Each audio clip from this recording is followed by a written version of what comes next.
Kain mori akan dibatik sendiri dengan senang hati. Ini pantun untuk kita.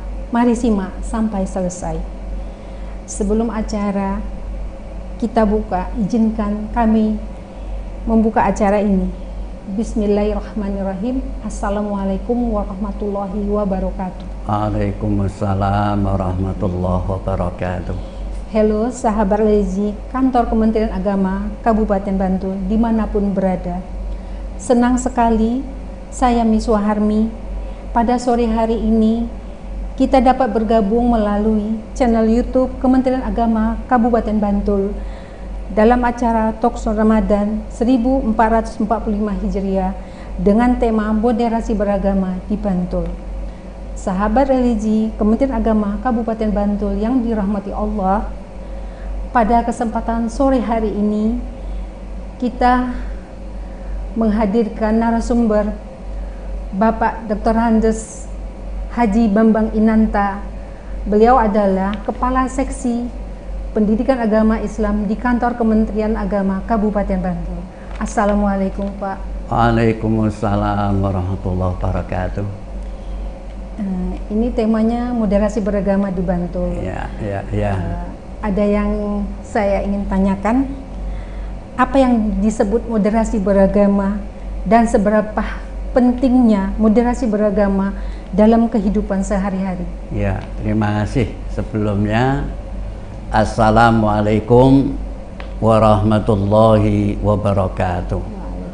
Hamdan wa syukran lillah, la haula wa la quwata illa billah. Asyhadu an la ilaha illallah wahdahu la syarikalah wa asyhadu anna Muhammadan abduhu wa rasuluh. Allahumma salli ala Muhammad wa ala ali Muhammad, amma ba'du. Sahabat religi yang kami hormati, bersyukur kepada Allah hingga sore ini kita masih diberi kesempatan dan kesehatan sehingga kita bisa bertemu melalui media ini. Mudah-mudahan kita semua dalam keadaan sehat walafiat. Terima kasih Bu Miswa Harmi. Tadi disampaikan pertanyaan mengenai apa sih sebetulnya moderasi beragama dan seberapa jauh pentingnya moderasi beragama itu. Sebelumnya kita sampaikan dan perlu kita menyadari bersama bahwa negara kita Indonesia itu ditakdirkan Allah Subhanahu wa Ta'ala menjadi negara multikultural. Rakyatnya terdiri dari berbagai ragam budaya, suku dan agama yang mereka itu bebas untuk mengekspresikannya, dan hal itu merupakan ya kekayaan bangsa kita, yaitu bangsa Indonesia. Nah, dalam kondisi ini perlu atau membutuhkan sikap dan praktek keagamaan yang bisa menempatkan keragaman sebagai kekuatan untuk menumbuhkan harapan menuju suatu kemajuan peradaban dalam berbangsa dan bernegara. Karena itulah gagasan Islam Wasatiyah yang diterjemahkan moderasi beragama itu sangat-sangat penting. Nah, oleh sebab itu, dalam konteks itu, maka moderasi beragama perlu kita praktekkan di negara kita, di daerah kita. Nah, perlu kita sampaikan bahwa mungkin barangkali ada faktor-faktor penting yang menjadi perhatian supaya nanti kita semua sebagai warga negara itu menjadi orang yang arif, menjadi orang yang bijak. Sebab faktor ini bisa saja menimbulkan konflik manakala kita ini kemudian mudah emosi atau sejenisnya, sehingga menimbulkan hal yang tidak baik. Pertama, agama. Mari agama kita itu kita pahami secara komprehensif, jangan sepotong-sepotong. Yang kalau sepotong-potong itu bisa saja kemudian disalahartikan. Nah, kalau salah arti, salah makna, ini akan bisa menimbulkan kerawanan. Yang kedua, politik. Ya. Politik ini syarat akan kepentingan. Oleh karena itu, ya, kita semua termasuk juga politikus hendaknya itu harus arif bahasa-bahasa yang sudah kita ketahui supaya menjadi negarawan. Ya. Kemudian yang ketiga, dakwah. Nah, dakwah itu juga bisa menjadi rawan konflik. Mengapa? Karena dakwah itu kan maknanya dari sisi bahasa saja mengajak orang lain. Nah, tentu di situ kita ini kemudian dibatasi oleh aturan-aturan supaya kemudian kita ini tidak melanggar. Sebab kalau melanggar nanti akan terjadi rawan konflik juga. Kemudian yang keempat itu pembentukan opini, provokasi, promosi dan komunikasi. Sering juga kalau komunikasinya tidak lancar juga akan sering menjadi rawan konflik juga. Kemudian yang kelima itu pendirian ibadah.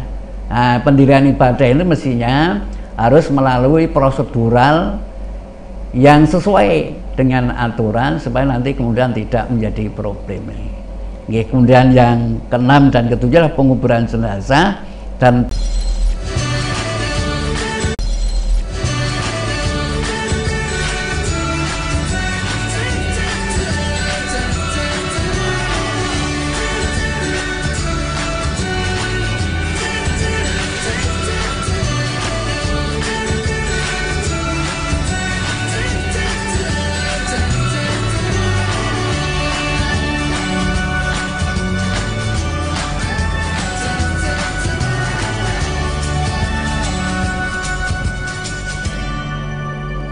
Jadi kita sebagai orang beragama Islam itu, Pak, apa tujuan Islam diturunkan ke dunia, Pak? Ya, terima kasih. Sebelumnya kita sampaikan secara ringkas apa tadi kita lanjutkan tadi itu. Moderasi beragama adalah cara pandang, sikap dan perilaku dalam beragama secara moderat dalam memahami dan mengamalkan ajaran agama dengan tidak menyimpang. Jadi sekali lagi itu cara pandang, sikap dan perilaku beragama secara moderat dalam memahami dan mempraktekkan, mengamalkan ajaran agama, jangan sampai menyimpang atau ya ekstrim bahasa lainnya. Itu kira-kira gambarannya mengenai secara umum moderasi beragama itu. Nah, kemudian apa sih kemudian yang dimaksudkan Islam diturunkan ke dunia itu? Nah, Islam diturunkan ke dunia itu tentu memiliki tujuan. Dalam bahasa agamanya ada istilah disebut dengan maqasidus syariah, ya. Tujuan syariat diberikan kepada manusia atau diturunkan kepada manusia. Ya paling tidak itu para ulama sudah merumuskan, ya, minimal 5. Ada yang sudah merumuskan lebih dari 5, tapi 5 itulah yang mungkin barangkali pokok itu. Nah, 5 itu yang pertama, hifdzun nafas. Nah, supaya kita ini bisa menjaga jiwa. Apa maksudnya? Supaya kita ini jangan sampai kemudian dengan orang lain semena-mena sampai bahkan itu membunuhnya. Ini supaya kita ini menjaga jiwa. Kemudian yang kedua adalah hifdzul mal. Kita ini menjaga harta. Nah, menjaga harta, jangan sampai kemudian terjadi pencurian, penggarongan atau bahasa lain yang kemudian merugikan orang. Kemudian yang ketiga adalah hifdzul akal, menjaga akal. Di akal kita ini supaya tetap sehat, jangan sampai malah justru akal kita ini malah menjadi apa namanya istilahnya itu menjadi tidak sehat lagi ya. Atau bahasa lain itu mungkin gendeng atau apa bahasa yang kasar itulah. Nah, kita jangan sampai terjadi hal yang demikian itu. Jadi akal kita supaya tetap sehat. Kemudian yang keempat itu hifdzun nasl, dia menjaga keturunan. Di keturunan kita ini supaya itu generasi-generasi yang akan datang semakin baik, semakin baik, semakin baik. Generasi kita ini semakin berkualitas ya. Jangan sampai malah justru sebaliknya belum keluar aja malah sudah dibunuh misalnya. Itu kan contoh yang tidak baik. Dan yang terakhir itu adalah hifdzuddin, di menjaga agama. Jadi di agama kita jaga supaya agama itu terus berlangsung, artinya tetap terpelihara dengan baik, bisa dijalankan oleh manusia, termasuk kita ini ya, di menjalankan agama, termasuk nanti sampai kapanpun ya bisa dijaga dengan baik. Itu kira-kira Islam itu diturunkan itu seperti itu ya. Paling tidak ada 5 rumusan. Mungkin bisa jadi sekarang ulama sekarang sudah menambahkannya. Itu kira-kira. Ini pertanyaan terakhir ya Pak. Ya. Kita tuh sering mendengar Islam rahmatan lil alamin. Menurut Bapak, maksud hal itu apa ya Pak? Ya, terima kasih. Ya sering kita ini para sahabat religi mendengar istilah rahmatan lil alamin ya. Lah Islam itu juga rahmat. Secara bahasa saja Islam itu maknanya adalah damai. Oke.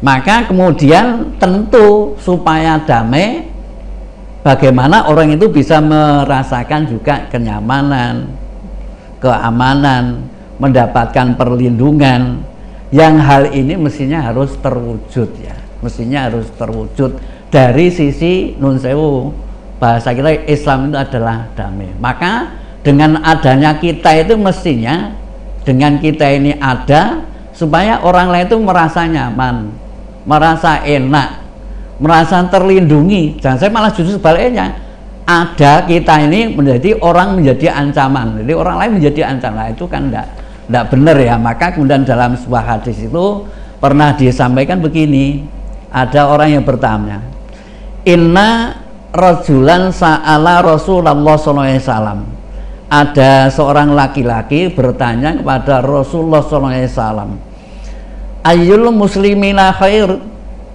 manakah orang muslim yang disebut orang muslim yang terbaik itu seperti apa? Muslim yang terbaik itu seperti apa? Maka kemudian Rasulullah SAW menjawab, qala man salimal muslimun min lisanihi wa yadihi. Ya, orang yang terbaik adalah orang yang orang lain itu kemudian merasa aman, merasa nyaman dari gangguan tangan dan lisannya, atau lisan dan tangannya. Jadi orang itu kemudian merasa aman, merasa nyaman. Bahkan orang itu hidup mestinya itu bermanfaat. Artinya bermanfaat itu dibutuhkan orang lain. Berarti kalau dia itu dibutuhkan, orang itu kemudian orang lain merasa enak, merasa nyaman karena kemanfaatan dari orang itu. Atau bahasa lain itu kemudian kalau meniru dari Allah Subhanahu wa Ta'ala, Allah memberikan rahmat, maka kita ini juga memberikan kasih sayang kepada orang lain, sehingga orang lain itu tidak merasa terganggu, atau bahasa lain yang ya enak didengar sekaligus dapat dirasakan orang lain ya. Kira-kira seperti itu kata maksud dari rahmatan lil alamin gitu ya. Yeah. Terima kasih Pak Bambang atas ilmunya. Ya, sama-sama. Ini kita pantun dulu ya Pak. Sungguh manis buah ini, buahnya dimakan cepat. Berakhir sudah acara ini, semoga bisa memberi manfaat. Sahabat religi Kementerian Agama Kabupaten Bantul yang dirahmati Allah, demikian siaran kita sore hari ini, semoga bermanfaat. Mari kita tutup dengan membaca hamdalah. Alhamdulillahirabbil alamin.